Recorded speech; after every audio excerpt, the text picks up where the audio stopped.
ہو گئے۔ آج سناتا ہوں اس نے اسلام کے لیے کیا کیا کیا ہے۔ سب سے پہلے دنیا کی چوٹی یعنی اقوام متحدہ میں سب کے سامنے کہا کہ ہمارے نبی پاک صلی اللہ علیہ وآلہ وسلم کی توہین مت کرو۔ جب آپ لوگ ان کی شان میں گستاخی کرتے ہو تو ہمارا خون کھولتا ہے اور پھر مسلمان آپے سے باہر ہوتا ہے۔ جس کے بعد دنیا نے دیکھا کہ عرب ممالک بھی جاگ اٹھے۔ روسی صدر پیوٹن نے بھی ہاں میں ہاں ملائی۔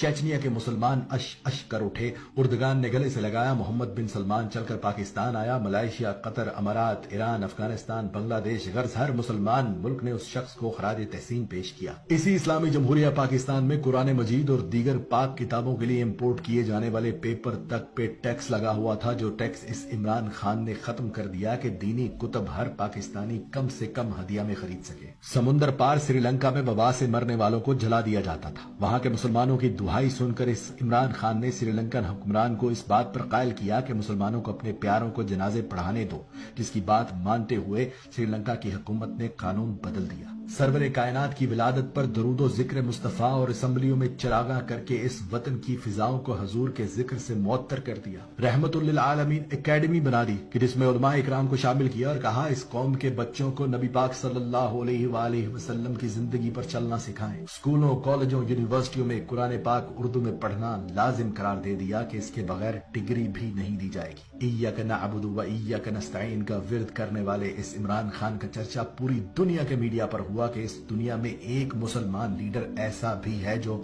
جب مدینہ پہنچتا ہے تو تعظیم میں مدینے کی مٹی پر جوتا تک نہیں پہنتا۔ ہاتھوں میں تسبیح، زبان پر درود پاک، جسم پر قومی لباس، پر اعتماد چہرہ، جس ملک بھی گیا رستے بھی گواہی دینے لگے کہ کوئی مسلمان لیڈر آیا ہے۔ واحد لیڈر جو اسلام کے قانون کو مانتے ہوئے فوراً عدالت میں پیش ہوا کہ اگر حاکم وقت کو بھی قاضی بلائے تو قاضی کے سامنے پیش ہونا ہے۔ بھارت کی طرف سے دوستی اور تجارت بڑھانے کا خط آیا تو بھارتی منافقت اور دوہرے معیار پر یہ کہہ کر انکار کر دیا کہ جب تک کشمیریوں کو ان کا حق نہیں دیتے تم سے تجارت بھی نہیں کروں گا۔ اسرائیل نے فلسطین پر حملہ کیا تو راتوں رات اپنے وزیر خارجہ کو امریکہ بھیجا۔ ہنگامی بنیادوں پر اقوام متحدہ کا اجلاس بلایا اور جنگ بندی کروائی اور بغیر ڈرے ان کے منہ پر یہ بھی بول کر آئے کہ تم لوگ ڈیپ پاکٹس پر چلتے ہو یعنی منافق ہو۔ قومی لباس پر کسی نے پوچھا کہ آپ شلوار قمیض ہی کیوں پہنتے ہیں تو اس نے کہا دو وجوہات ہیں کہ اگر ایک حکمران ہی قومی لباس نہ پہنے تو اس کی عوام کیسے قومی لباس کو عزت دے گی، اور دوسری یہ کہ قومی لباس میرے اپنے ملک کا ہے،